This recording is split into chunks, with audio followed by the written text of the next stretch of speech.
Welcome back, my fellow dabbers and dabberettes. Today we are here with a company that we haven't really covered before, and this is going to segue into a multi-video part to go over the disorderly conduction Cobra Coil. We've talked about some other manufacturers and the coils that they make, and I gotta hand it to Disorderly Conduction. They were one of the first to really kick off this portable coil torch replacement situation, and they are just absolutely killing it in the market right now as far as popularity goes. I'd have to say this is probably one of the most well-known and most popular coil setups to date. In a way, I almost wish I had experienced this first before some of the other coils that I have gotten, because it feels like this is the progression in the next step from a torch. And then as you move on to some of the other coils on the market, like the Go Coil, you get further away from that typical torch feeling, which can be good and or bad, depending on what kind of vibe you're looking for. And what I mean by that is the disorderly conduction being so close to a torch, it is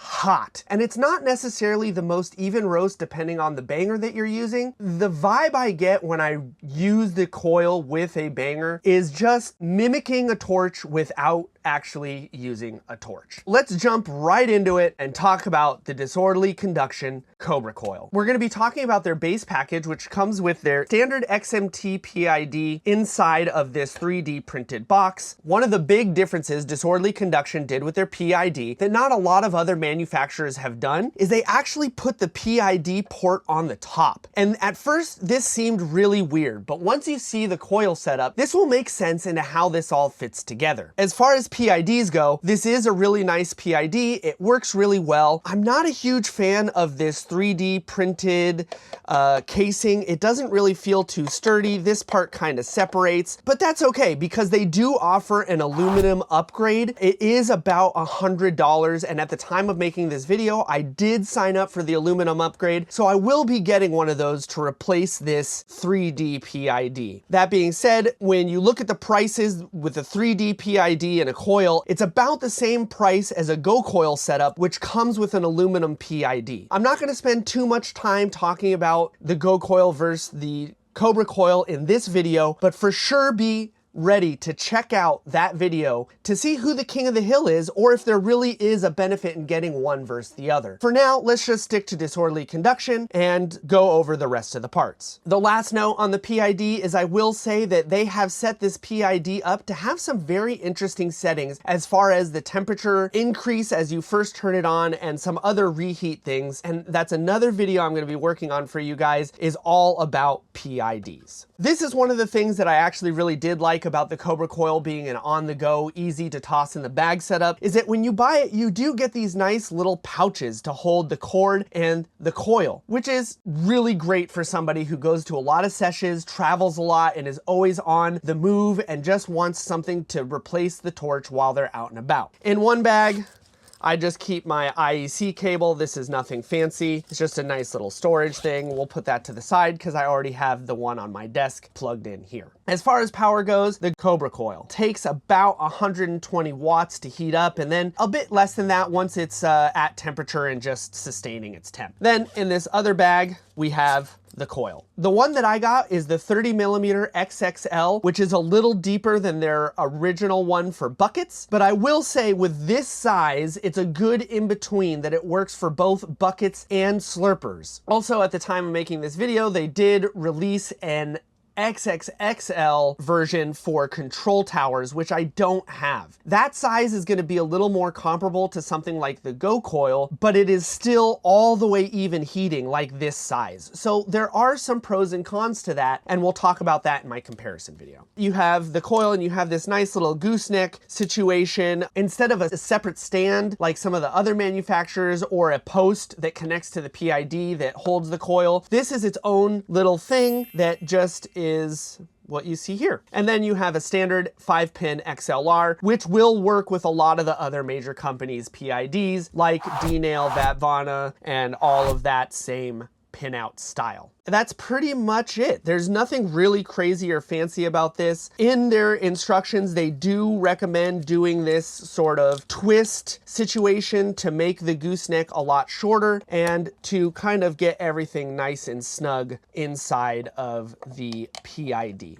Now, a couple notes just on build quality. I did notice that this XLR does come unscrewed sometimes, and there is a lot of play in this plug for this kind of setup. I do wish this kind of thing was a little bit sturdier on the Cobra Coil. And that's kind of what I was saying, is I think if I had experienced some of this first, these things wouldn't have made as big of impact on my opinion. But because I've dealt with things like the Go Coil and other coiled objects that have really sturdy stands and heat guards and all this other stuff that are kind of accessories for the coil itself, I feel a little bit lacking in the build quality that I have here. But as I said, I did pay for the upgrade to get the aluminum PID, so we're gonna make another episode to just compare the two PIDs. It's gonna be really quick and easy. So now that we have everything all set up, you're just gonna get the coil kind of all situated here. And this is the other thing too, is when you pack it up in the bag and then you put it back on the PID, you kind of have to get everything all squared up and set away. If it's just gonna sit on your desk, obviously, once you get it all lined up and situated like this, you can just leave it. But if it does get bumped or knocked, it does kind of bend it out of the way. Or over time, your banger sitting in it can kind of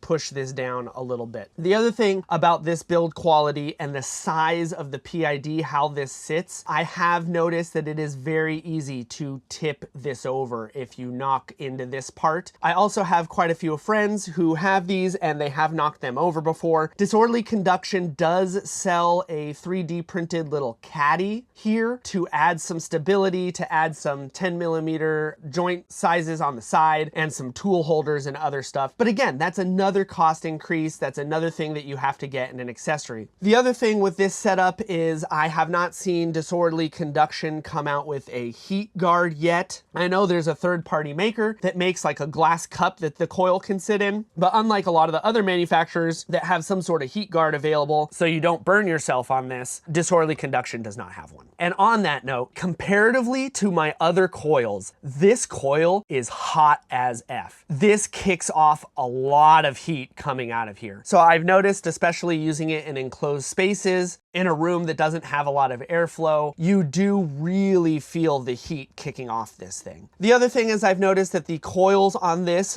are a bit thicker and denser than the coils on some of my other units. So the cool down on this does take quite a bit longer than some of my other coils when I'm getting ready to go. So that's just one of the things about the Cobra Coil, is it's just hot. It's super hot, which is good because it does really fast, quick heat ups. It is much faster and from the off position to ready to go than a lot of my other coils, which is really great. That being said, because it's so hot, when you put a dished banger in here, it does really heat up that dish a lot. So what I've noticed with the Cobra Coil, especially with something like the Toro Vortex, is it fits in there great.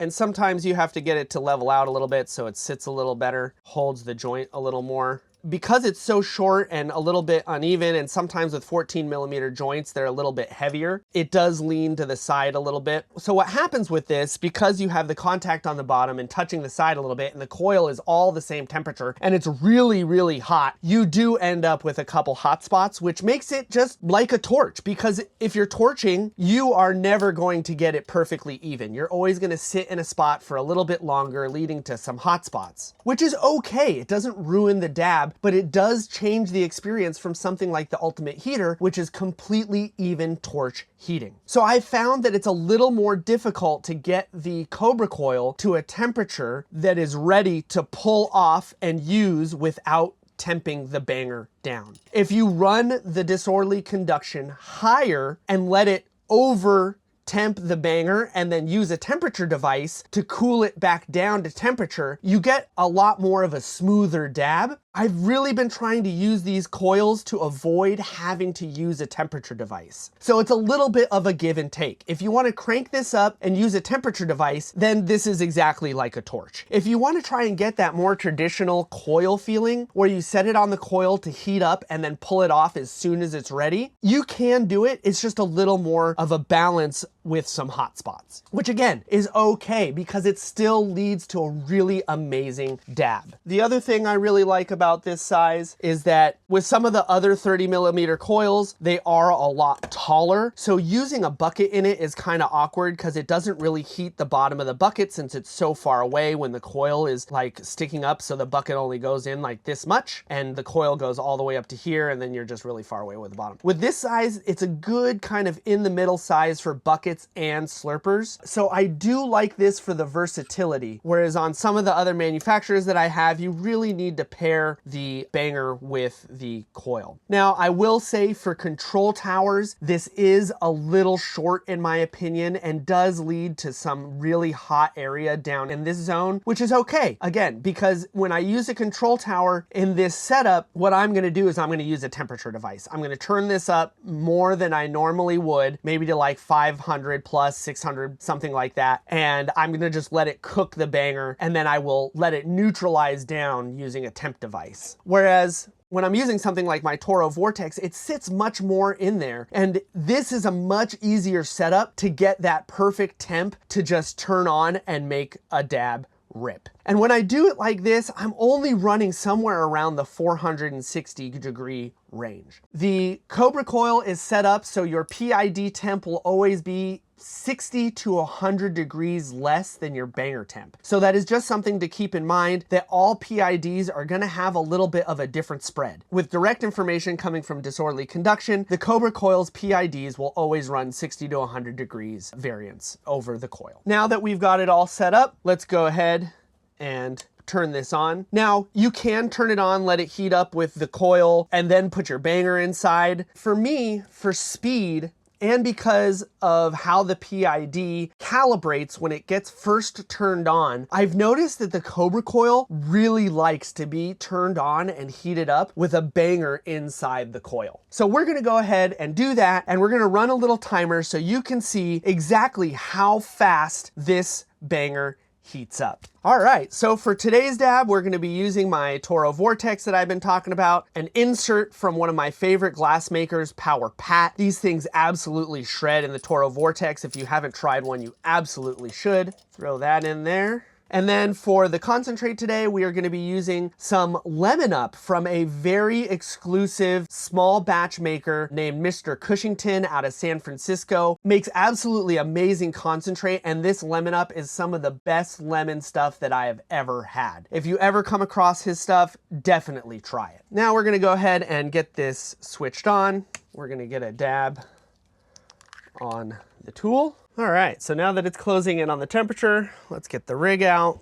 And it's hit 465, which is where I have it set to for this style of banger, to just be ready to rip once it is pulled off. So once it hits the 465 mark, I usually let it sit for about another minute, maybe 30 seconds. Typically, it is just ready to go right off the bat once it hits that temp. So let's go ahead, push this out of the way a little bit, and we are just going to pull this off and take the dab.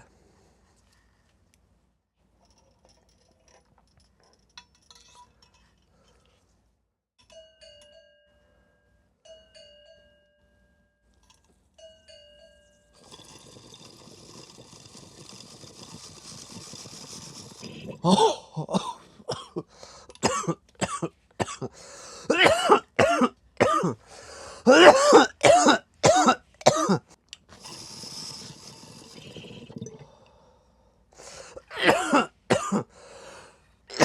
Holy, what an amazing dab.